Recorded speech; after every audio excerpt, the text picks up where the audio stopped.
Estamos então aqui no programa Tocando Oculto, começando agora com o nosso querido ufólogo Edson Boaventura.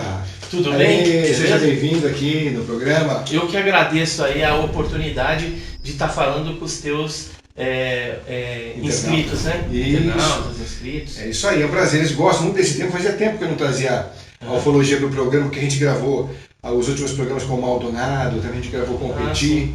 Então ele falou exatamente sobre a Lua e tal, e faz uns anos já isso. Então o pessoal até vivia me pedindo quando é que você vai voltar com o tema de ufologia.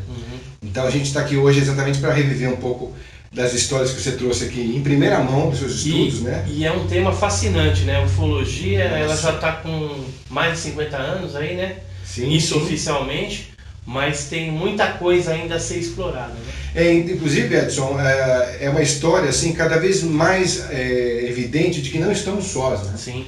A gente está vivendo uma era exatamente extremamente tecnológica.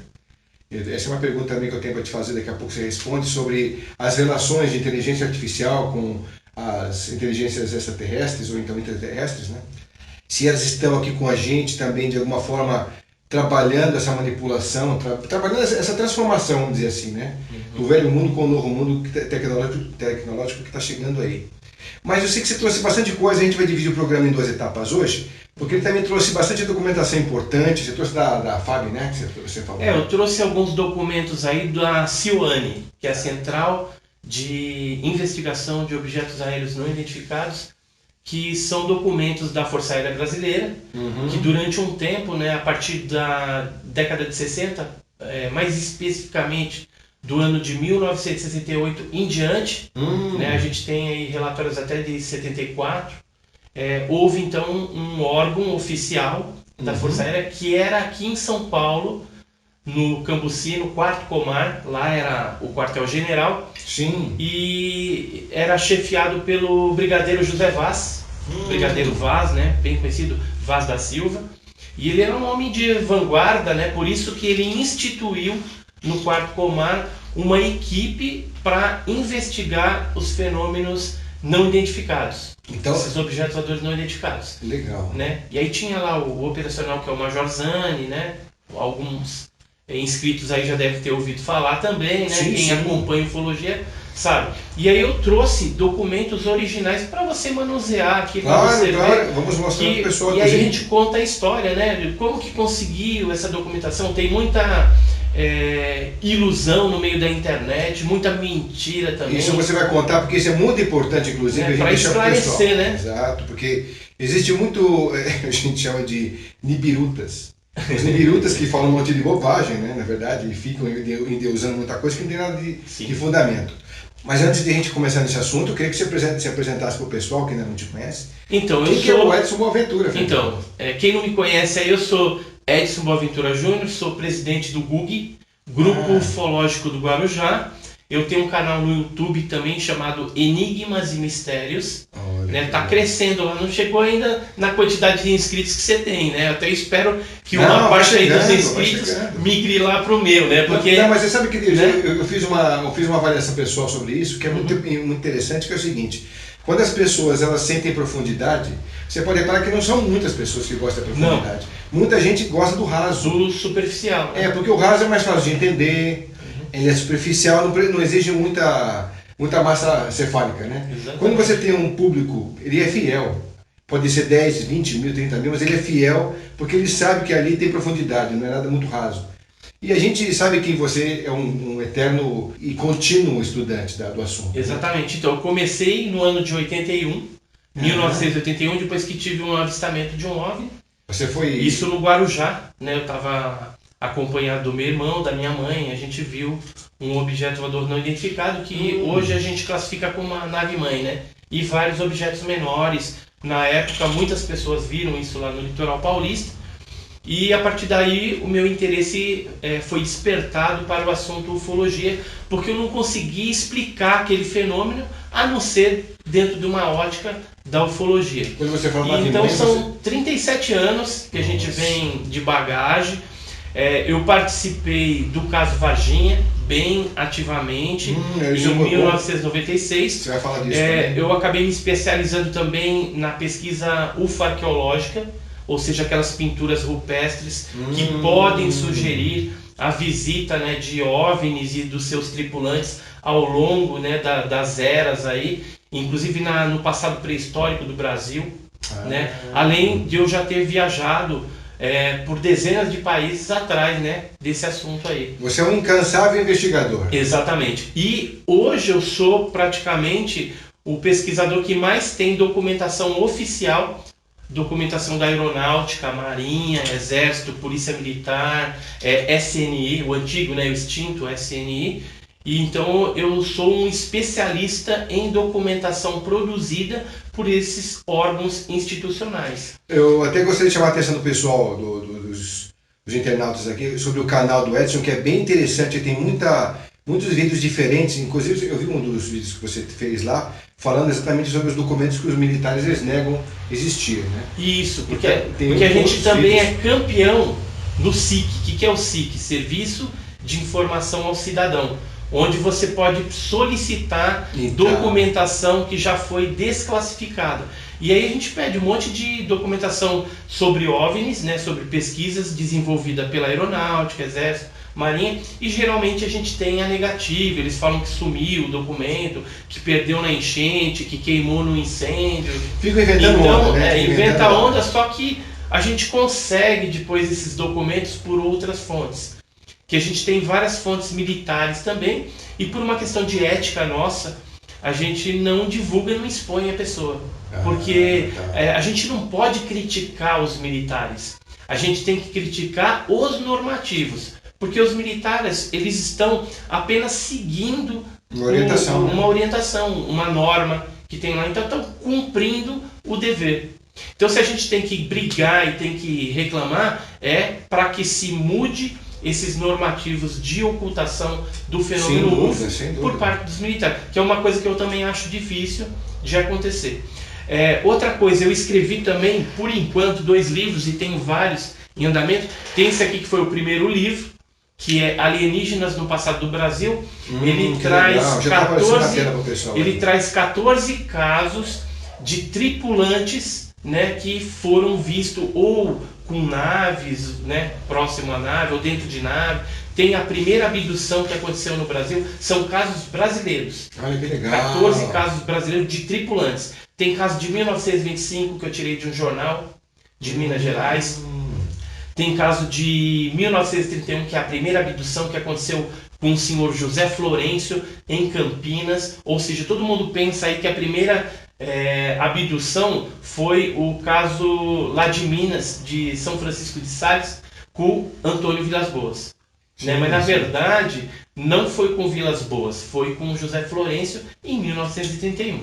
Tá? Então ele é ricamente ilustrado também, colorido, né? Tem um caso da minha avó também, que ela viu em 1925 um ser, estava brincando com as suas amiguinhas lá ali em Santos, né? E de repente viu também um ser prateado com uma espécie de bastão, que é muito comum também esse tipo de ser, essa tipologia na ufologia. Quer dizer que avistamento... Fora esse, eu escrevi um outro livro que chama OVNI Arquivos Militares. Então, esse segundo livro, que é o volume 1, ele trata de ter um embasamento nos documentos da Força Aérea Brasileira.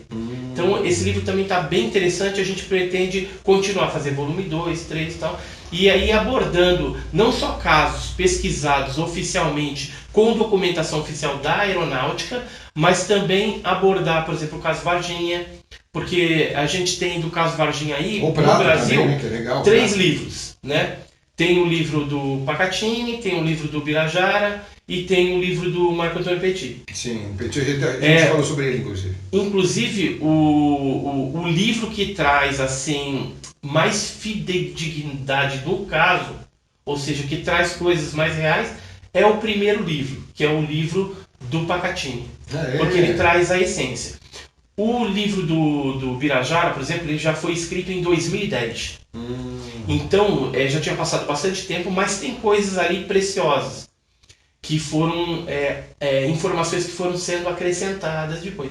E posteriormente o Petit acabou escrevendo o livro dele, que ele fala que é toda a verdade revelada, mas na verdade eu que fui um dos investigadores do caso e pertenço ao grupo dos 7, que foram 7 principais pesquisadores, né? O Birajara, o Pacatini, o Claudio Covo, eu, Jamil Villanova, Eduardo Mondini e Oswaldo Mondini.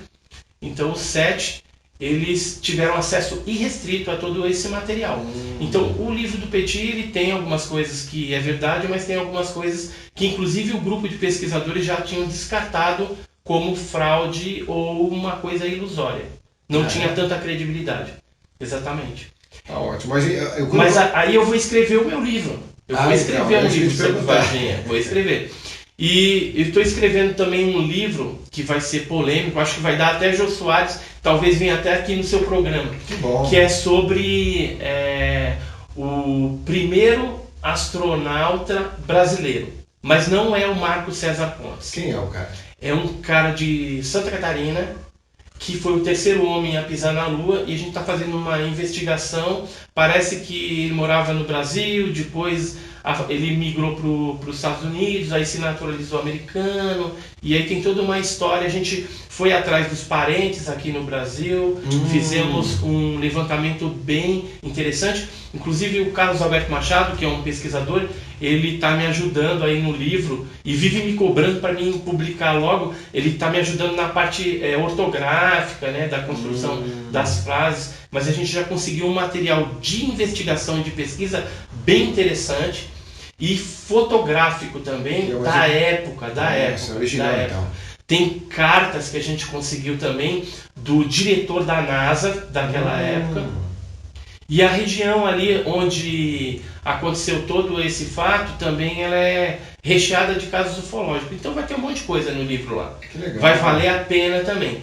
Então a gente não pretende parar, mas assim, eu estou meio parado de escrever o livro. Tem um outro livro também que vai ser sensacional, que é do caso de Ubatuba. Já ouviu falar no caso da explosão? Que aí a pessoa te deu uma peça do evento? Na verdade são 4 fragmentos que eu ganhei de um filho de um ex-militar do Exército. E aí você fez um bem bolado, conseguiu a verba para conseguir fazer a pesquisa? Isso, fiz uma campanha na internet solicitando um valor, a gente conseguiu o valor, fomos na USP e fizemos a análise. E comprovaram que realmente é fora da Terra, né? O material não está aqui. Na verdade, o grau de pureza, que é magnésio 99,3% puro, aquela peça, é algo que causa estranheza. A gente apresentou para alguns especialistas em meteoritos também, e eles falaram o seguinte, meteorito não é, porque meteorito que caiu na Terra que tenha a composição de magnésio, no máximo estourando, teria 26%. A gente falou com a Maria Zuccolotto, por exemplo, com o Paulo Anselmo Mattioli, com um monte de especialistas. E eles falaram, isso aí não é meteorito. Então era algo forjado mesmo. Aí ficava a dúvida, será que foi forjado por alguém na Terra ou será que foi fora da Terra? Só que aí aconteceu algo que está dando aí uma margem, uma pesquisa, voltou o assunto. A NASA, através do Jacques Vallée, sabe aquele físico francês e tal, ele esteve voltando e pegando esse material, foi na Argentina, no Museu da Mãe e da Filha Simondines, e lá no Museu OVNI, Vision OVNI, eles tinham um pedaço desse fragmento, ele coletou esse material, ele já tinha um pedaço do fragmento da época do Dr. Olavo Fontes, lá de 1957, que foi para os Estados Unidos para Jim e Coral Lorenzi, que era da APRO, e lá depois foi para o Peter Sturrock, que começou a fazer algumas análises em cima desse material. Aí um pedaço parece que foi todo destruído em análise, mas um pedaço ficou preservado. E aí qual que é o pulo do gato nesse negócio? Eles fizeram agora recentemente uma técnica que é a análise isotópica. Eles começaram a ver os isótopos naquele material. E aí o isótopo numa peça de magnésio terrestre não tem a mesma constituição química e isotópica do material que está preservado, né, desse objeto que explodiu em setembro de 1957 na Praia das Toninhas, em Ubatuba. Quando a gente estiver já na era dos computadores, dos notebooks e dos celulares da nanotecnologia, né? Os nanocomputadores, então acho que vai ser bem interessante o teu trabalho de pesquisa, porque eles não vão ter como negar uma coisa que já é quântico, né? Eles já estão muito mais aprofundados na certeza do que vão dizer, né? Inclusive é legal essa história também, porque a gente vai puxar gancho, depois a gente vai entrar no assunto dos documentos. Como é que você vê essa questão, Edson, da tecnologia chegando com todo vapor aí, a medicina chegando com todo vapor, todo mundo entrando nessa sintonia um pouco diferenciada do isolamento ao mesmo tempo, a depressão, o isolamento.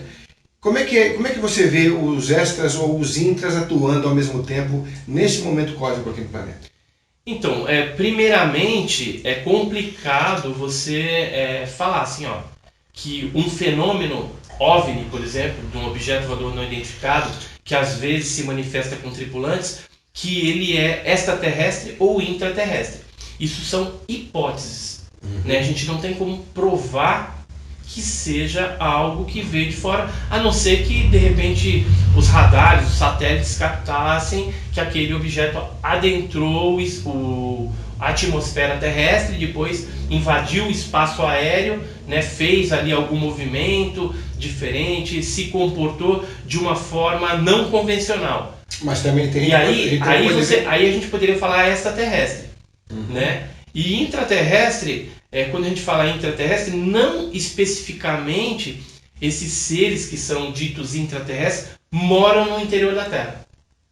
Eles podem estar usando, pelo menos nesses 37 anos de pesquisa, o que eu tenho visto é o seguinte: essas naves vêm para cá e parece que durante um determinado período de tempo eles cumprem determinadas programações. E aí eles utilizariam cavernas, por exemplo, a gente tem o Vale do Ribeira aqui em São Paulo, ali na região de Poranga, que tem mais de 300 cavernas. Nossa. E lá desde... Intraoceânicos também, né? Oi? Intraoceânicos também. Também. Então, mas eu estou falando primeiro só de caverna da parte terrestre. Então, só nessa região a gente tem casos que datam de 1941. No livrinho aqui, inclusive, tem uma das fotografias, vou te mostrar aqui, ó, desse fenômeno que é visto nessa região, que é uma área preservada de Mata Atlântica. Está chegando para vocês aí, pessoal, olha. E existem casos lá desde 1941. A gente já foi para lá, já viu, já fotografou, já filmou esse fenômeno. É um negócio incrível. E o fenômeno... Parece um sol interno ali, né? Parece. geralmente, às vezes aparece mais do que um. A gente já chegou a fotografar 6 ao mesmo tempo. Legal, que bacana. Aí eles se aproximam, fazem rasante nos carros, joga a luz em cima de você, entendeu? É um negócio impressionante, bem impressionante. E então, assim, uma das hipóteses é que eles usariam essas protuberâncias na crosta terrestre para ficar escondidinho ali e à noite ou a hora que eles querem sai e cumpre a determinada programação, que pode ser aí uma abdução, alguma coisa.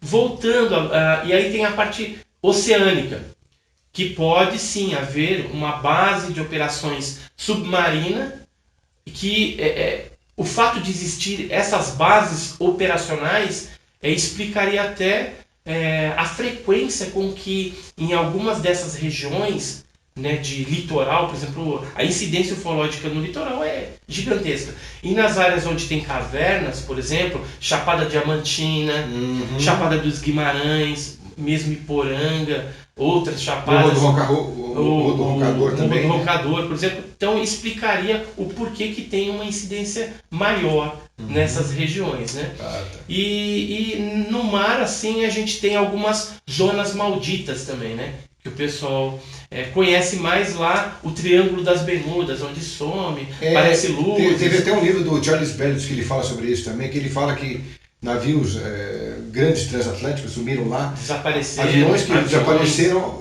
foram outros aviões buscar e tentar encontrar, também sumiram. Desapareceram. Então, mas o mais conhecido da população é o Triângulo das Bermudas, porque tem farta literatura. Mas na verdade, para quem não sabe aí e está me ouvindo, e está nos assistindo, existem 12 áreas malditas espalhadas no globo terrestre. Ah, quais são? No Mar Adriático, eu não vou lembrar todas de cabeça. Não, mas mais ou menos. Mas tem no Mar Adriático, em Peruíbe a gente tem uma área também. Inclusive são áreas que a própria aeronáutica, ela evita você ter uma rota aérea ali. Então tem alguns lugares que é meio proibido, né? Onde mais você porque causa muito eletromagnetismo, os aparelhos começam a ficar meio desorientados. Então, para evitar algum acidente aéreo, né? Eles evitam essas regiões. Mas são áreas também ditas malditas porque tem uma alta incidência de fenômenos ufológicos. Então, e como é que você vê essas incidências tão categóricas no planeta durante tanto tempo, agora envolvidas nesse processo da alta tecnologia? Você acha que eles são responsáveis por uma parte disso? Então, eu acredito que o avanço tecnológico terrestre, ele advém justamente de um processo de engenharia reversa, ou seja, a gente tem aquele caso clássico de Roswell, né? Foi a partir dali que a gente deu um salto quantitativo em termos tecnológicos. E eu acredito que essa tecnologia que foi apanhada principalmente pelos norte-americanos, mas não somente pelos norte-americanos, outros países também tiveram de posse dessa tecnologia, e aí num processo de engenharia reversa eles começaram a construir discos voadores terrestres, mas não só isso.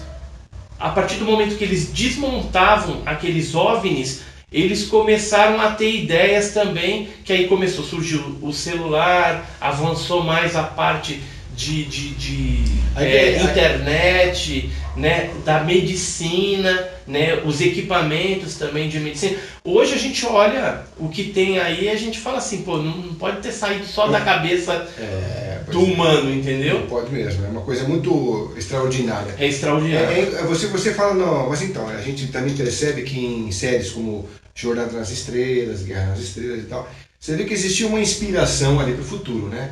Muito do que foi feito no filme hoje já é real, né? Muita ficção que tornou realidade, das décadas passadas, a gente vê que hoje elas já se tornaram praticamente reais. Por exemplo, nos filmes, por exemplo, de Flash Gordon, né, da ficção, ele tinha um comunicador.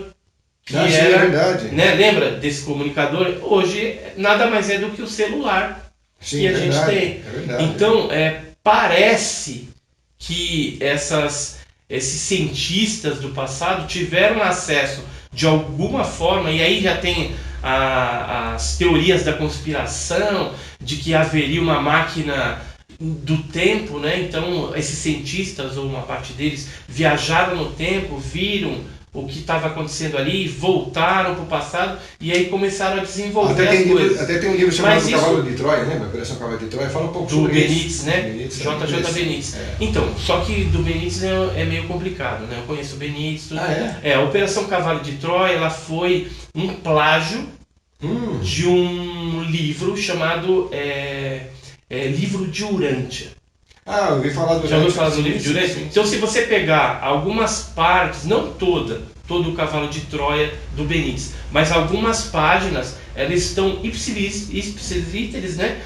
Escrita na sua totalidade o que está no livro de Urântia.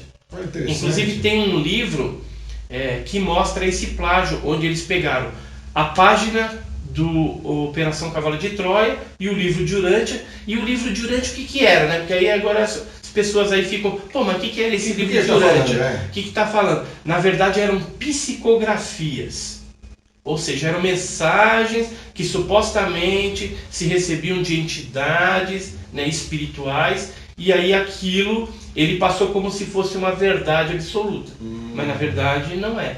Porque no primeiro livro do Benítez ele fala que ele foi até fizeram a máquina, ele escreve muito em detalhes aquela máquina, que parece que ele vivenciou o fato, né? E foi até a época de Cristo, teve contato com o mestre e tal, pegou um monte de informações, inclusive os diálogos São muito, Sim. assim... É um livro interessante, entendeu? Mas porque parecem ser até conversas... fiquem alertados aí que é ficção. E ele foi plagiado de um outro, deu até bagunça aí. Ele deu processo por direitos autorais. Um negócio que eu não sei como que acabou, se ele teve que pagar alguma coisa, mas assim, o Benítez, ele é um pesquisador que vai atrás das coisas. Viajou aí o mundo inteiro. Teve até pesquisando o caso Varginha. Só que no caso Varginha também há algumas suspeitas de algumas coisas que não foram bem feitas, vamos dizer assim. Né? Ele fala ali que teve no lugar onde pousou a nave, que os insetos foram calcinados, entendeu? E apresenta isso. Só que ele não apresentou isso para nenhum pesquisador brasileiro na época. Ele foi divulgar em livro, ou seja, a intenção do Benítez era justamente ganhar dinheiro com a história Varginha, e aí trouxe aí algumas evidências que na atualidade são contestáveis. Entendi. Entendeu? Então o Benítez ele quer ganhar dinheiro. Assim como tem um monte aí na ufologia que só pensa em dinheiro. Isso é muito legal você falar, porque assim, até quando você chegou, eu perguntei para você sobre os círculos nas plantações e tal, você falou assim que muito daquilo é tudo fake. Sim. E na verdade não é verdade, então até é legal você colocar isso do que você já estudou, do que você já viu, só para deixar isso claro para o pessoal que é curioso no assunto. Inclusive, só para vocês saberem, hoje eu estou como co-editor da revista OVNI Pesquisa, né, que é uma revista que ela tem um viés científico. Então a gente tem consultores aqui da área militar, tem consultores astrônomos, né, cientistas mesmo, tem jornalistas, tem de tudo. Tem ufólogo, né? Então é uma assessoria bem legal. E a gente procura divulgar aqui somente coisas que realmente já tem veracidade, comprovadas, até para você não cair no descrédito. Aqueles monte E nos círculos, a gente também tem matérias a respeito desses círculos ingleses. Então, o que eu posso te falar de círculos? Eu, pessoalmente, os círculos que tem no Brasil, eu não acredito em nenhum. Por mais enigmático que possa ser, você acha não, que nenhum é enigmático. Eu explico qualquer círculo daquele como é feito. E são grupos de pessoas que vão lá e montam aquilo. Políticos, né, que também às vezes estão interessados em divulgar ali o seu número na campanha. Teve alguns casos assim também. Teve, botar lá o número 43. Né? Então, e pessoas querendo atrair também o turismo, né, com outras intenções. E infelizmente no Brasil aconteceu isso. Existe na Inglaterra e em outras partes do mundo alguns círculos que são estranhos. Então, esses você acha que ainda pode ser seja verdade? Eu estive na Inglaterra no ano de 2002, investigando pessoalmente alguns círculos. Né? Tive na região ali de Stonehenge, onde aparece bastante. Cheguei a ver alguns círculos ali, alguns desses fenômenos. Mas o que eu pude apurar lá? Que a grande maioria, inclusive eu falei com alguns grupos de lá, são os grupos que eles chamam de cycle makers, que são o quê? Grupos que competem entre si para ver quem que faz o círculo mais bonitinho, maior, mais bem elaborado. Então, e depois o agricultor, né, ele cobra ainda para você entrar dentro do círculo. Geralmente cobra ali 1 libra, 2 libras para você. Então vira um comércio e além da competição. Existem vários vídeos na internet que mostram como que eles fazem esses círculos através de cordas, de tabuas. Mostra os velhinhos fazendo isso também. Porém, existe um outro fenômeno, que é um fenômeno ufológico, que por vez pousa também numa plantação. Logicamente não é um desenho tão bem elaborado, porque é um pouso, e às vezes nesse pouso as sementes elas têm uma certa alteração. A envergadura também não faz quebrar a planta, né? Ela fica só envergada e não isso quebra. é possível fazer, é possível. Eu vou te explicar. Quando você vai durante a madrugada, porque os círculos eles são feitos durante a noite e de madrugada. Então, tá bem fresquinho, então você dobra tranquilamente aquilo. Porque o trigo, ou sei lá, o tipo de plantação, ela está tenra, né? Ela está com uma certa umidade. Então acaba dobrando e aí o que acontece? Aquela pressão ela não chega a quebrar, porque ela não está tendo uma secura. Se ela tivesse seco, ia quebrar. Tanto é que alguns feitos no Brasil, o fato às vezes de não estar numa área, numa época tão úmida, acaba gerando a quebra. E por que falam assim que aquela região fica estéril depois? Não fica. Não fica? É mentira isso daí? É mentira. Agora, se for um pouso de OVNI, aí pode ficar estéril, como pode ter superadubação também. Tem alguns casos que eu já detectei. Aí você coleta um material de dentro, né? Mas aí você tem que estar com luva para não contaminar a amostra, né? Coisa que algumas pessoas andaram pegando aí, mas pegaram de qualquer jeito, com a mão aberta. Então você acaba contaminando a amostra. Aí para análise não serve de nada. Perde o sentido. Perde o sentido. Então tem que ter umas condições especiais para você coletar material de dentro da marca, de fora, para ter o comparativo e depois realizar certas análises. Aí pode ser análise de esterilidade do solo, de pH do solo, nas sementes também dá para fazer algum tipo de análise até genética, para ver se houve alguma alteração genética. E assim, tem casos, num percentual bem pequeno, que são realmente intrigantes. Então eu não posso falar assim que tudo... O que? Você falou uns 10%? Pode ser verdade? Acho que menos. Menos é verdade, bem menos do que 10%. Uns 5% talvez? Talvez uns 4, 5%. É muito pouco. O resto tudo fake. Fraude, fake ou não. São esses grupos que ficam brincando. A outra pesquisa que também que eu já entrevistei um outro ufólogo uma vez aqui também no programa, ele fala que os Estados Unidos e a Rússia meio que catalogaram quase as mesmas espécies de alienígenas, né? Isso, tem um grupo que fala 51, outro fala 57, entendeu? Então são 50 e poucas. Mas são aí, iguais entre eles? Então, mas aí olha só, em termos de Brasil, né? Porque eu posso falar em termos de pesquisas brasileiras. Tá. A gente não tem ninguém que fez uma catalogação assim. Aliás, tem um que já está morto, que foi o Jader Pereira. Ele iniciou uma primeira catalogação com base nos casos que ocorriam no Brasil. Então ele tem um livro que saiu lá da tipologia dos seres que, vez ou outra, apareciam aqui no nosso planeta. No caso dos americanos que divulgaram isso, e aí foram militares, né, da inteligência também, tem o pessoal da Marinha também que falou isso daí, eles tiveram algum tipo de acesso a esse material. Mas não tem como eu, como pesquisador brasileiro, afirmar que isso que ele está falando é verdade. Porque ninguém tem uma criatura na mão hoje para apresentar ao público. Essa questão entendeu? Também. Não tem. E quanto mais 50 e poucas raças. Entendeu? Então é tudo uma falácia por enquanto. Tá. Em termos de coisa. Já, por exemplo, um OVNI, por exemplo, o Ubatuba lá que explodiu, você tem um fragmento. Então é algo incontestável. Mas seres, nós sabemos que alguns países já têm esse tipo de coisa. Se são seres tripulantes das naves, extraterrestres, intraterrestres, aí não tem como a gente afirmar o que é. Mas porque pode ser também uma aberração. Você também depois vai contar natural. sobre Varginha, que inclusive os seres foram capturados pelos Estados Unidos, né?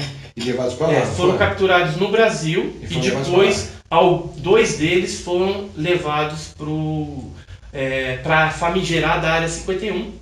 Né? Agora isso no dia 23 de janeiro de 1996 foi para lá. E falando em Área 51, parece que vai ter um movimento agora em setembro para... Vai, dia 20, amanhã. É amanhã. Amanhã, dia 20 de setembro, está preparado aí uma invasão, né? Foi uma brincadeira que começou na internet. E é verdade, mas vai rolar mesmo isso aí então? Então, tem doido que vai, né? Eu não vou. Entendeu? Mas se tivesse alguma coisa... me pagasse, eu não iria. Não, mas se tivesse alguma coisa assim por lá para ser mostrado, jamais ia ser mostrado. Não, eles iam trocar de lugar. Não, então, na verdade, não sei se vocês que estão me assistindo já sabem disso, mas a Área 51 foi a primeira criada e onde você tinha naves e seres que eram levados para lá.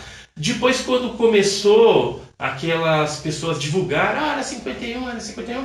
O que eles criaram? Criaram a Área 52 e a 53. Inclusive o acesso... O grosso está lá, né? É por baixo. Ah, por O baixo. acesso é por baixo. Entendeu? Então, o Você que chegou a visitar lá? acontece? Você Eles chegou a já visitar? migraram muita coisa para Por outros baixo. lugares. Você chegou aí lá? Não, não fui. Nunca foi. Conheço pessoas, né, que tiveram lá e tal. Mas assim, numa próxima vez que eu for aos Estados Unidos, eu tô querendo dar uma passadinha lá. Não chega muito perto não, que eu não quero tomar nenhum tiro. Senão você não volta pra cá, né? Então, eu já sou meio mal visto assim, no meio do militar, porque a gente às vezes fala algumas coisas, né, então incomoda.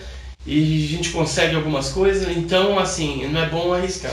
Mas você também como estudioso, está sempre atento aí às realidades, então... Mas eu vou te falar assim, tem aquelas pessoas que não gostam do nosso modo franco de falar. É verdade. Mas, não sei se você viu, eu até publiquei lá no nosso canal, no Enigmas e Mistérios, um programa que eu falava de uma oportunidade que eu tive no dia 5 de novembro de 1996, foi durante o ano, inclusive, da pesquisa do caso Varginha. Eu fui convidado pelo Coronel Gama, da Base Aérea de Santos, e pelo Capitão Paraná, que era da inteligência, mais o Major Sindorf da inteligência, para ministrar uma palestra para cerca de 25 militares. Foi uma reunião de trabalho, inclusive como eu trabalho no Banco do Brasil, né?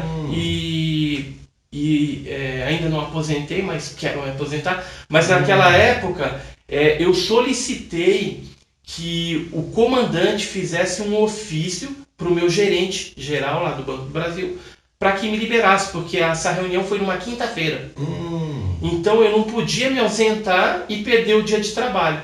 Então eles fizeram lá um ofício, eu tenho esse ofício, e depois foi respondido, autorizando, e a gente teve a oportunidade de conversar sobre ufologia, sobre documentação, sobre casos emblemáticos da ufologia brasileira, tipo Operação Prato, a própria Sioane, dessa documentação, e os militares ficaram encantados. E depois aconteceu algo que foi excepcional. Quando eu terminei minha explanação, o Capitão Paraná solicitou que eu sentasse na plateia, fiquei na primeira fila, junto com o comandante Gama ali, e aí começou a chamar alguns pilotos e controladores de tráfego, meteorologistas também, que tiveram algum tipo de avistamento ou contato, foram protagonistas de casos ufológicos, e eles iam lá na frente e me contaram. Eu escutei uns 8, 9 casos. Nossa, que legal. Que ocorreram dentro do seio da Força Aérea Brasileira. E depois que acabou tudo isso, a gente foi convidado para almoçar junto com os militares, e depois o Capitão Paraná colocou um sargento para acompanhar a gente nas instalações, né, da base. Quando nós chegamos na torre, os caras mostraram documentos que tinha na torre, casos de 1994, de fevereiro, que estavam registrados, né? Porque tudo isso eles registram. E depois, quando a gente desceu para a cabeceira da pista, né, da Base Aérea de Santos, um meteorologista chegou e contou de um pouso que ocorreu na cabeceira da pista, e aí chamaram os bombeiros, porque o negócio era muito, parecia um fogo, né? Aí chamaram os bombeiros para apagar, só que aí quando os bombeiros estavam chegando, o negócio disparou e foi embora. Então, assim, existem muitos casos que ocorrem dentro de instalações militares que infelizmente são ocultados do público. Mas nessa oportunidade que eu tive, mostra e aí demonstra também que não é, a gente nem sempre é persona não grata, né? Às vezes tem alguns militares que se interessam pelo nosso trabalho, vê a credibilidade do nosso trabalho, e aí vai lá e abre essa oportunidade. Não só oportunidade, alguns militares chegam e entregam. Ó, tá aqui, ó. Isso aqui é uma foto do caso tal, mas esquece que você me viu hoje. Que você me viu, você não sabe meu nome, não me viu, entendeu? Porque esse material geralmente é muito restrito em termos de manuseio dentro desses órgãos militares. Poucos têm, fica registrado lá. Então o que acontece? Às vezes não tem acesso, pega alguma coisinha e aí libera, mas desde que a gente mantenha o sigilo das fontes. Por exemplo, já ouviu falar na Operação Prato? Sim, tem os vídeos, né, da Operação Prato. Os vídeos já estavam desclassificados, porque são vídeos que foram produzidos em 1977 e 1978 no Pará. Aquelas luzes, né, que atacavam a população ribeirinha. Que o hospital falava assim, deixaram a mesma coisa. Um militar me ligou alguns tempos atrás, de lá da Força Aérea, porque eu estava fazendo alguns pedidos via SIC. Aí ele me ligou e falou: Edson, vou te dar um toque. Sabe o filme lá da Operação Prato, que foi produzido em 1977? Eles reclassificaram ilegalmente, porque se está desclassificado, não podia classificar novamente. Isso não estava previsto na lei. Mas para eles evitarem que os ufólogos e a população civil tivesse acesso a esse material dos vídeos da Operação Prato, eles reclassificaram. Então, os vídeos de 77 só vão estar disponíveis em 2027, pelo que ele me falou. Caramba, e os de 1978 somente em 2028. E os filmes de maio de 86, que foi aquele caso famoso, a Noite Oficial, Noite Oficial dos OVNIs, mais de 20 objetos, né, invadiram o espaço aéreo de São Paulo, Rio de Janeiro. Você viu também? Vi. Então, aquele nós saímos da escola e sentamos só todos em 2036. Nossa, cara. Então esse militar me deu essa dica. Tem muita coisa que a Força Aérea liberou, né? Tá lá no Arquivo Nacional, mas aquilo lá é a ponta do iceberg. Porque muitos relatórios mais importantes, que envolvem seres, filmagens, fotografias, tá num arquivo paralelo. Você acha que aquele coronel se matou ou mataram ele? Ele se matou porque o Irangê, Holanda, né, do caso da Operação Prato, ele já havia tentado suicídio anteriormente.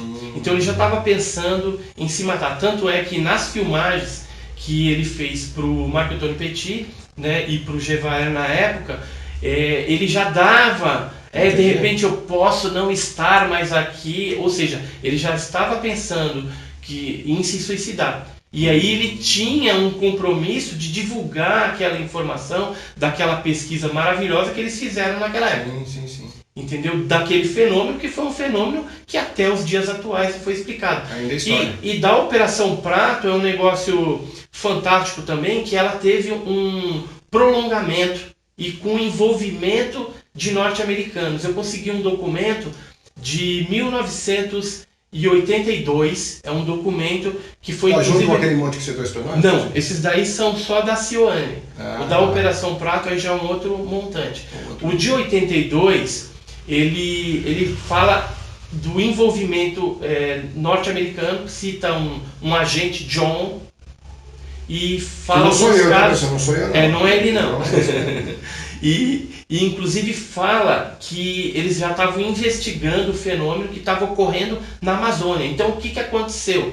O fenômeno chupa-chupa, ele começou em 76, né? O pessoal pensa que é 77, mas ele aconteceu em 76 no Maranhão e também ali no Belém do Pará, mas mais timidamente. Depois do Maranhão ele migrou para Belém, né? Aí foi para Colares, Ananindeua, toda aquela região ali do Pará.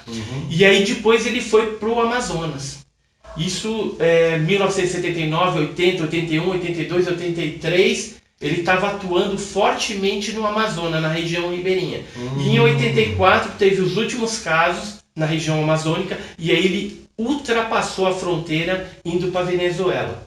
Ou seja, aí começou já em 84, 85, o mesmo fenômeno de ataque, mesmas características na Venezuela, que é o prolongamento da selva amazônica ali. Tá, vamos começar então com aquele documentação que você trouxe para nós, então? Eu trouxe uma pasta aqui, ó, pessoal. Tá vendo? O 08. A pasta dos homens de preto, né? Eu trouxe um pouquinho. Na verdade, são mais de 1.300 páginas. Caraca. De documentação oficial. E aí, eu trouxe, por exemplo, os croquis, por exemplo, coloridos, que o Acacil, ele era o desenhista e era um dos que faziam as entrevistas dentro da parte psicológica, né? Então aí, ó, pessoal, tem fotografias dos croquis coloridos que esse agente da aeronáutica fazia. Esse aqui, inclusive, é do caso famoso, ó, do Tiago Machado, que foi um pouso que aconteceu em 69 em Pirassununga. Um caso famoso, clássico. Eu vou fazer, inclusive, um vídeo depois a respeito desse caso lá para colocar no meu canal, porque a gente conseguiu entrevistar o Tiago Machado há algum tempo atrás aí. Que legal. Que ele ainda está vivo e tal, mas ele está bem doente. E, assim, só vou dar uma palhinha desse caso do Tiago Machado. A gente estava com outros pesquisadores, a gente chegou a uma bússola na perna dele, que foi atingida pelo raio, e apesar de ter passado tantos anos, a bússola começou a alterar. A gente filmou isso. Negócio doido. Que legal, que diferente. Muito diferente. Ó, eu trouxe aqui uma coisa interessante. Isso aqui, eu não sei se o pessoal já viu, mas esse aqui faz parte, são fotos pequenininhas, tá vendo? Era todo o contingente da Seoane, então são os investigadores, dos Nioanes, os Pioanes também, que eram os pesquisadores. Então tem as fotinhas, os Nitus que tinham. O que é Nitu e Miyake? Eram núcleos onde participavam civis prestando informações sobre os fenômenos observados, né, e pesquisados, só que eles se reportavam a um chefe, vamos dizer assim, na cadeia hierárquica, que geralmente era um militar da aeronáutica, que apadrinhava. Inclusive tem uma coisa interessante aqui, ó. Muitos de vocês aí, os mais antigos, já devem ter ouvido falar no Antônio Faleiro, que é um pesquisador mineiro, lá de Passatempo, pesquisou vários casos. Vocês sabiam que o pai do Faleiro e o Faleiro eram agentes? Só aqui, ó, mostra aqui. Eles eram agente número 011 e 012. Depois vocês já estão vendo aí em detalhes. 011 e 012. E isso aqui é um relatório original que o Faleiro prestou e mandou para a aeronáutica. Está assinado por ele. Que diz exatamente o que aí? Ele fala de um caso que aconteceu lá em Passatempo com um jovem chamado Hugo Lara Campos.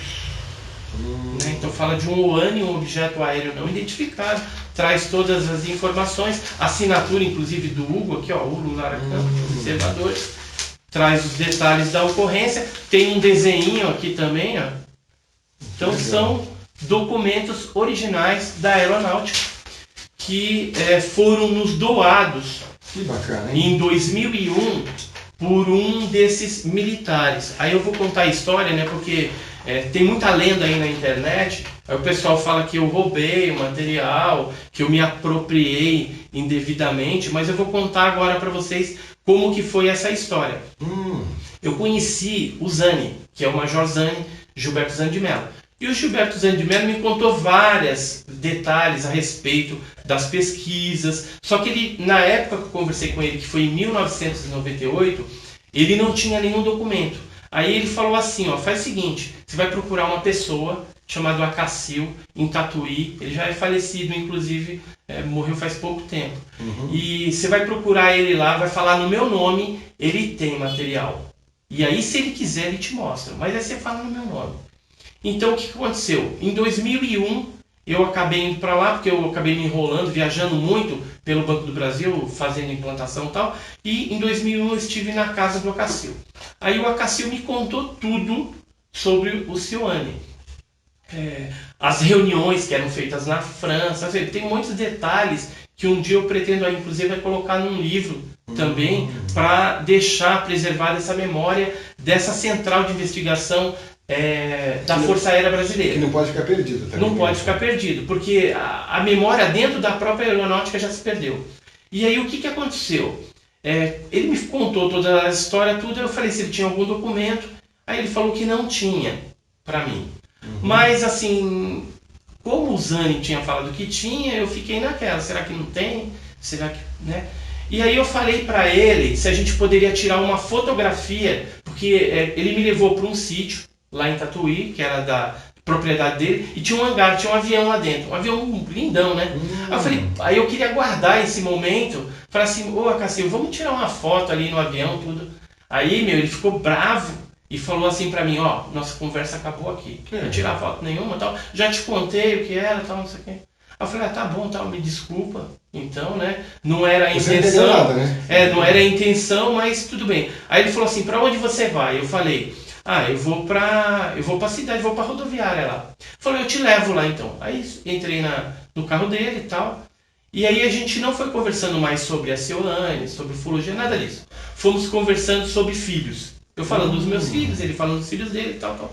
Aí quando estava quase chegando na cidade, ele falou pra mim assim, Edson, eu acho que eu estou me lembrando. Você está com tempo? Eu falei assim, eu tenho todo o tempo do mundo pra ele, né? Aí ele desviou o caminho e foi para uma faculdade, que ele era dono de uma faculdade lá. Aí era um sábado isso, a gente chegou na faculdade, tinha um vigilante, ele assinou lá, o vigilante abriu, a gente entrou com o carro, e aí nós fomos num lugar, porque como ele era o diretor de lá, ele tinha um ateliê também. Como ele fazia esses desenhos coloridos, ele tinha quadros, pintado, um monte de coisa, né? Aí nós fomos para esse local, onde ele falou, vou te mostrar um negócio. Tá bom. Aí ele foi numa estante assim, abriu, e tirou um monte, essas pastas aqui, envelhecidas, e botou em cima, mas era um monte assim, era uma pilha assim, botou em cima da mesa assim. Aí eu olhei pra ele, ele fez assim, eu falei, pra mim olhar, né? Aí ele falou, o que você tá esperando, né? Aí eu peguei a primeira e comecei a folhear, aí eu quase tive um treco, né? Que eu vi que eram originais. E era a pesquisa da Cioane. Aí eu fui pra segunda pasta. Aí documentos com timbre, Ministério da Aeronáutica. Caramba, né? Que legal. Assinados, ó, Serviço Público do Estado de Minas Gerais, entendeu? E ele foi, e slides, fotografias, relatórios de 19 páginas. Aí na quinta página eu peguei assim e voltei tudo para cima do monte. E eu falei para ele, eu preciso voltar aqui para ver esse material com mais calma, porque não dá para ver tudo isso, né? Você já colocou isso já digitalizado? Sim. E aí ele até me pediu, né? Falou que haveria um prazo para isso aqui ser desclassificado, até para não complicar ele, para depois a gente divulgar, né, para o povo, e foi o que a gente fez. A gente começou a divulgar nos grupos, alguns grupos mais confiáveis inicialmente, e depois a gente foi abrindo esse material. Mas aí o que ele fez? Aí a gente foi para uma oficina, ele falou assim, eu quero ver se você é inteligente. Ó, ali tem barbante, tem papelão, tem fita crepe, monte uma caixa. Aí eu, né, pelo que tinha ali, eu montei uma caixa para caber as pastas. Só que não ia caber tudo. Porque não dava, não tinha material suficiente. E aí mas aí eu pensei, uma parte eu ponho na minha mochila, que eu tava com aquelas mochilinhas. E aí ia dar. Aí eu montei uma caixa que daria um tanto e o resto eu botava na mochila. Aí ele olhou, ficou muito bom, né? Mas não vai caber tudo. Ele falou, não, cabe sim. Aí eu já fui pegando as pastas e fui enfiando dentro da minha mochila, socando lá dentro, e peguei as outras e coloquei na caixa. E coube tudo? Tudo. Que beleza, hein? Perfeito. A noção espacial eu tenho, né? Aí ele falou assim, tá faltando uma coisa. Aí foi no outro armário, tirou um monte de albinho. Aí eu quase endoidei. Eu pensava que ia ser foto de OVNI, né? De disco voador, alguma coisa. Mas não era. Eram os croquis coloridos que ele tinha feito de cada casa, de cada pasta dessa. Tem um croquis correspondente, né? Que você também tem lá contigo. Ó, Cioane, tá vendo? Cioane, quarta zona aérea, tal. Ó, recortes de jornal, assinado pelo Zane de Mello, Tenente Coronel Aviador, né? Então... isso depois a gente está deixando o pessoal também acompanhar com a nossa conversa, esse material, porque é interessante, ao mesmo tempo que você fala, eles também acompanhando como é que é a papelada. Dá uma olhada na papelada, tudo. Então aí o que aconteceu? Ele pegou esses albinhos, deu pra mim, eu guardei também na mochila, tinha um bolsinho ali, coloquei. Aí ele falou, tem mais uma coisa, pegou um caderno de desenho assim, aí tinha um monte de recorte de jornal. Aí falou, será que eu dou pra você? Será que eu dou pro meu amigo? Eu falei, dá pra mim, né? Aí ele deu. Que legal. Aí ele falou, vou te falar uma coisa, você tá com 66% do material, porque os 33,3% eu dei para um ufólogo do Paraná, que até hoje eu não descobri quem é. Eu acho até que, como já teve alguns ufólogos do Paraná da antiga que já faleceram, pode ser que esse material tenha até se perdido. Nossa, que entendeu? A família pode ter jogado fora. E pastas, por exemplo, como a do Thiago Machado, que tinha, essa não tinha no meu material. Mas eu tinha, por exemplo, pastas como Lins, né, que foi aquele caso famoso de 68 de Lins, que a dona Maria Sintra viu a nave, viu o ser, né, deu água para o ser lá em Lins, e depois ficou a marca no local, né? Isso aqui seria o relatório, a primeira página do caso de Lins, né, assinado pela Maria José Sintra, né? Então, o que acontece?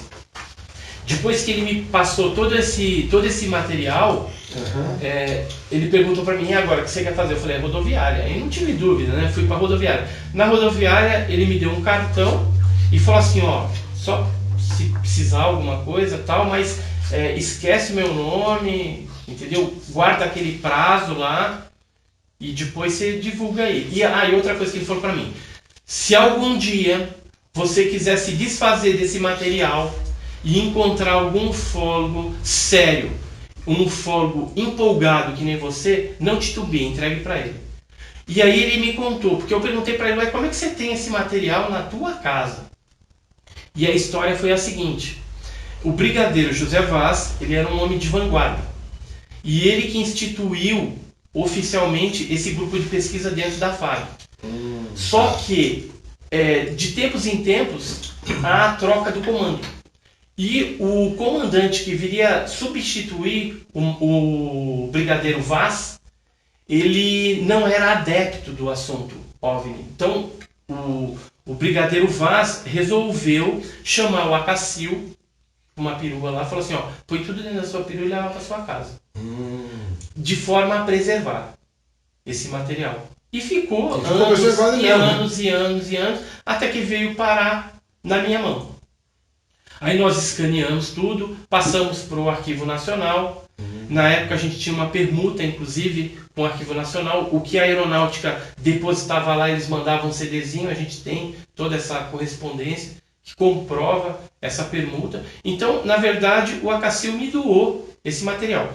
Eu tentei, algum tempo atrás, bastante tempo atrás, devolver esse material para a aeronáutica.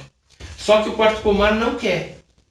Ou seja, eles me escreveram que eles não têm, tenho isso até oficialmente, eles não têm isso registrado em nenhum lugar oficialmente. Então é como se fosse algo extraoficial. Mas você está vendo aqui, né? Tem assinatura de militar, tem timbre, tem tudo. Mas essas coisas tinham que ser extraoficial, são coisas. Não, mas são coisas oficiais. Não, sim, mas dizendo, não podia ser levado a público, não podia ser uma coisa notória. Então, porque... mas aí eu vou te explicar. Por que eles não quiseram? Então. Eu vou te explicar. Porque se eles recebem isso de volta, eles teriam que explicar como que isso saiu de dentro também. do meio militar. Sim, uma vez que algumas pastas têm a classificação secreto, confidencial, ou seja, como é que isso saiu? A gente sabe que tem alguns casos que até são ultra secretos. Já pensou um negócio desse sair? Nossa, o que saiu provavelmente foi secreto, confidencial. Pelo menos as Você tem alguma coisa ultra secreta contigo aí? Não, ultra secreto não. Mas confidencial, sigiloso e secreto a gente tem. E aí o que acontece? Como que eles iriam manchar a imagem do Brigadeiro Vaz, que era um herói para a Força Aérea? Então é melhor deixar quieto esse assunto. Tá na mão de um cara que, logicamente, eles investigaram minha vida, sabe que a gente não trabalha fazendo nada errado, né? Não estão interessados em vender, por exemplo, ganhar dinheiro com isso, nada disso. A gente está interessado em divulgar informação, em pesquisar. Tanto é que esses livros, lá o OVNI, Arquivos Militares, é uma reinvestigação que eu estou fazendo em cima de cada pasta. O caso de Biúna, que é esse livro, né, o volume 1, é sobre o caso de pousos. 3 pousos que teve em Biúna e que foi pesquisado pela Força Aérea. Eu consegui localizar a dona... como que ela chama? A esposa do Dr. Kaneko, que é um japonês lá. Ela chama Yoko Kaneko. E ela estava viva ainda. E aí foi um negócio interessante que no relatório os militares se atentaram para o pouso e para a nave. Porque ficou uma marca no campo de beisebol lá em Ibiúna, no interior de São Paulo. Mas a dona Yoko falou que eles pegaram um binóculo e observaram seres. Entendeu? Então, o senhor Kaneko, que é o esposo dela, que viu também com um binóculo, ele, como era japonês é meio fechado, ele se ateve a responder apenas as perguntas formuladas pelos militares. E talvez o fato dos caras estarem de farda e tudo mais, ele ficou meio receoso, né? Meio tímido. E não falou dos militares, ou passou desapercebido. O que acontece? Eu fazendo a repesquisa em cima dessas pastas e achando, as pessoas, às vezes eu consigo um detalhe novo.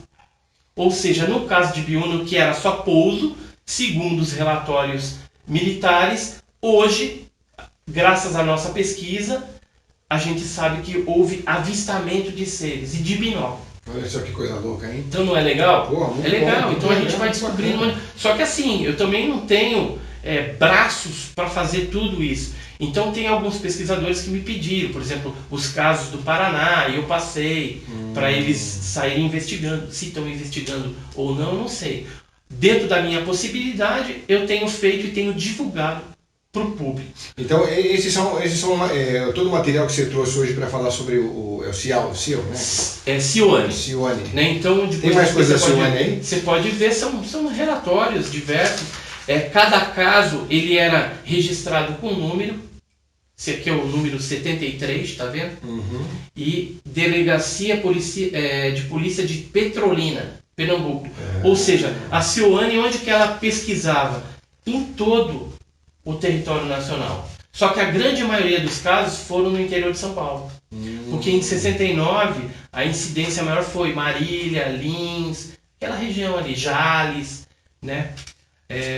Isso aqui era a ficha, aqui ó pessoal, é uma ficha que eles usavam, uma ficha de resumo de como que eles compilavam os casos principais do caso. Depois se transformava numa estatística.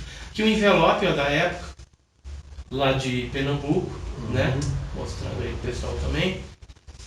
Isso aqui é uma papeleta de encaminhamento, né? Do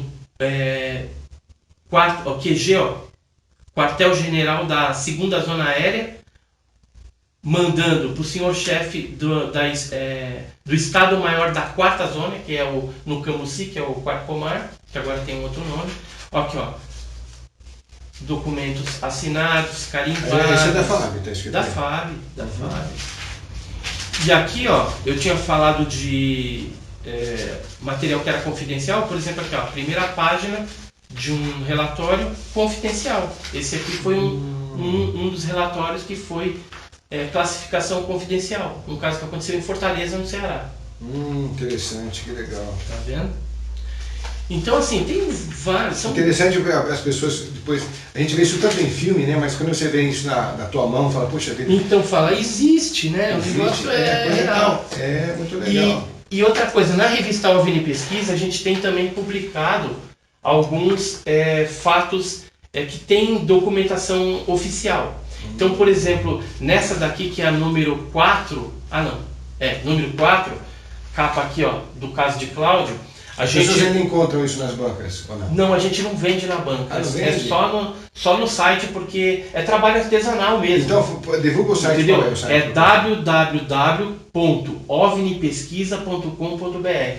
E ó, nessa revista 4 a gente publicou esse fato aqui, ó. FAB conclui: fotos do disco de Osasco são verdadeiras. Então é um caso clássico, pesquisado pelos militares, e que chegaram à conclusão, aqui os militares com as fotos, os negativos na mão, né? Então a gente fez um trabalho bem primoroso de pesquisa. Então a FAB pesquisa, sim, se interessa. Conversamos com testemunhas da época. Então quer dizer que essa revista que você está segurando, que realmente então a veracidade é quase 100% do que está aí no conteúdo, é isso? 100%, sempre com documento, com coisa séria mesmo. Comprovado, pé no chão. Nós somos pé no chão, a gente não fica viajando na maionese. Aqui um outro artigo, militares registram objetos luminosos e perseguem seres. É mesmo. Tá? É um documento policial, a gente conseguiu o documento junto à Delegacia de Polícia de Cláudio, em Minas Gerais, está aqui, ó.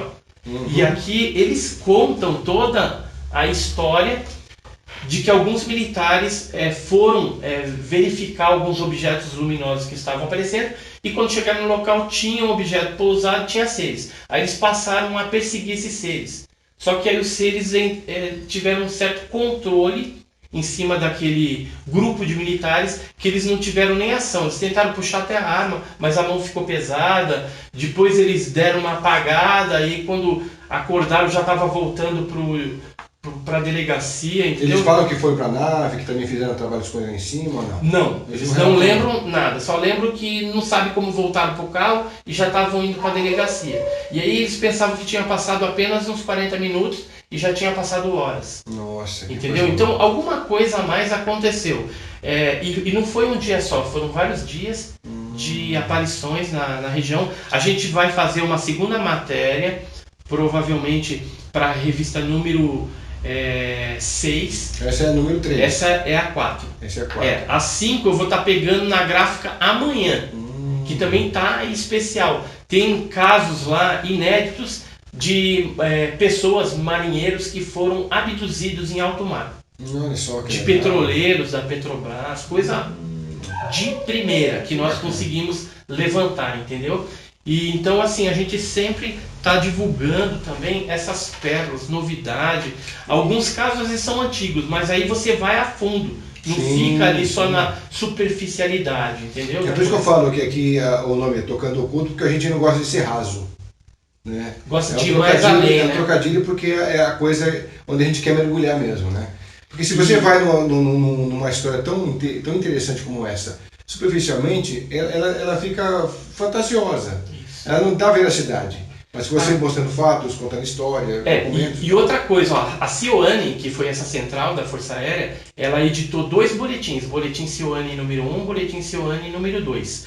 O número 1 trazia sobre toda a estrutura, as diretrizes desse grupo. A número 2 são estatísticas, gráficos, uma série de coisas e resumo de alguns casos iniciais que eles pesquisaram. Teve outros boletins, mas a gente só conseguiu mais um, né, que tem uns casos principais também, mas esses daí a aeronáutica nem divulgou, nem liberou, entendeu, ainda. A gente conseguiu numa pesquisa que a gente está fazendo em Ibiúna e nós achamos o filho de um desses agentes que tinha uma cópia. Então aí ele acabou vendendo pra gente esse material. A gente acabou comprando, né? Porque ele não queria se desfazer e tal. Depois ele falou, vou vender pra vocês. E aí acabou vendendo pra gente esse material que é interessante também e inédito. E aí uma outra coisa que eu queria falar e frisar pro pessoal, o Cioane oficialmente fala que ele nasceu em 69 e em 74 acabou. Aliás, nasceu em 69 e em 72 acabou. Existem respostas da aeronáutica falando que só viveu esse período curto de tempo. Só que nós descobrimos que os primeiros casos, antes da oficialização dele, foram em 68. E eles pesquisaram o caso até de 67, por exemplo, o caso Crixás, que aconteceu em Goiás, que uma pessoa foi atacada por um raio verde, depois veio a falecer, lá em Goiás, na cidade de Crixás. Esse caso também, o Zani me contou que ele teve pessoalmente pesquisando. E os casos, eles não pararam. Eu tenho um relatório aqui de 1974. E eu já consegui relatórios de 1978. Então, eles falaram que encerrou as atividades, mas não encerrou nada, não. Então você acha que até hoje tem pesquisa? Então, hoje, o 4º Comar, ele não é mais a sede. Porque depois de um tempo migrou para a 4ª Subchefia em Brasília, depois foi para o Nucondabra, depois foi para o Condabra, que hoje está com outro nome, que eu ainda não decorei. Mas ainda é pesquisado ainda, a pessoa ainda pesquisa lá ainda. Eles centralizam esse material lá. Agora a pesquisa ela pode ser demandada em qualquer organização militar. Ainda mais agora com tanta tecnologia, você pode pesquisar em casa o tempo que você quiser, porque disponibilidade de câmera é o que mais tem hoje em dia, né? Para registro. Quer ver uma coisa como eles pesquisam? E assim, não precisa nem tirar a poupança da cadeira, né? Então, eu fotografei um objeto em São Bernardo do Campo em setembro de 2016. Foi uma foto de urna, tal. Os militares do Condabra, que naquela época ainda era Condabra, me procuraram, me ligaram e me pediram uma cópia da foto. Depois a gente passou a se corresponder por e-mail. Eles responderam algumas coisas, falando a respeito da fotografia. Ou seja, depois eles me pediram, como eles souberam que a gente fez uma investigação mais profunda, pegando depoimentos de outras pessoas, eles me pediram para mandar também todos esses depoimentos. Ou seja, eles guardaram lá em algum lugar. Quando se divulgar, provavelmente, a documentação de 2016 no Arquivo Nacional, que eles têm que fazer isso, que tem a lei lá, tem que estar isso lá. Agora, é bem provável que não esteja. Porque o arquivo de fotos dele tem um arquivo paralelo, pessoal. Ah, é? Tem? É. Você pode ver que no Arquivo Nacional não tem nada de foto. As fotos mais bombásticas não tem. Ah, inclusive na revista 6, eu estou escrevendo junto com o Osmar de Freitas, que é do Geone, que é um grupo aqui de São Paulo, uma matéria sobre uma foto que foi tirada em 1970 e essa fotografia bem nítida foi confiscada pelo Quarto Comar. A gente conseguiu as fotos, conseguiu alguns detalhes. Que legal, é o número 6. Vai ser a número 6. A gente vai estar divulgando esse caso com as fotos que o Quarto Comar se apropriou e essa foto nunca apareceram. De novo, para a gente encerrar o programa, nesse primeiro, né, que a gente vai fazer dois, né? Esse primeiro programa com você, a gente tem alguma novidade de algum, assim, de primeira ponta, assim, de primeira linha, que você já tem descoberto, falando, não, isso aqui eu tenho que falar com a pessoa X, ou eu tenho que divulgar isso para o pessoal? Tem alguma novidade super recente, assim, alguma grande aparição, alguma, sei lá, tem um registro de naves paradas em Saturno, que a gente já sabe, né? Tem uma grande nave lá. Isso é verdade ou mentira? Não, isso aí é lenda. É lenda? Não tem nada, nenhuma grande nave lá em cima, no anel de Saturno? Então as pessoas ficam inventando histórias. As pessoas gostam de ser enganadas, entendeu? E pagar por isso, entendeu? Eu fico indignado. Porque tem uma história que fala isso, né? Que tem uma nave no anel de Saturno esperando, uma super nave. Tem uns que falam da nave Chupão, do planeta. Tem um monte de besteira. Que propaganda, tem muitos Nibirutas, né? Então, o Nibiru, né? Que é esse planeta Chupão. Então, aí você fica vendo um monte de gente acredita nisso piamente. Ou então tem gente por aí que vê uma luzinha no espaço e já fica falando que é uma nave de Órion, que tem um ser reptiliano lá dentro, sei lá. Inventa um monte de coisa, entendeu? E às vezes o que ele viu foi um drone. Agora mais que nunca, foi uma estrela, entendeu? Ou um planeta de maior grandeza, que de repente está mais próximo, aí dependendo das condições astronômicas vai saltar aos olhos, né? Então tem muito, assim, o que eu falo para vocês aí, deixo esse apelo, nem tudo que brilha no céu é disco voador, né? Nem tudo que brilha é ouro. Sim. Né? Tem que tomar muito cuidado, principalmente na internet, tem muito fake, muitas pessoas querendo só ter mais likes e mais visualizações para ganhar dinheiro, entendeu? É diferente do canal nosso aqui que a gente procura informar as pessoas, trazer informação de qualidade e ir no profundo, né, para trazer a verdade, somente a verdade para vocês aí. É isso aí.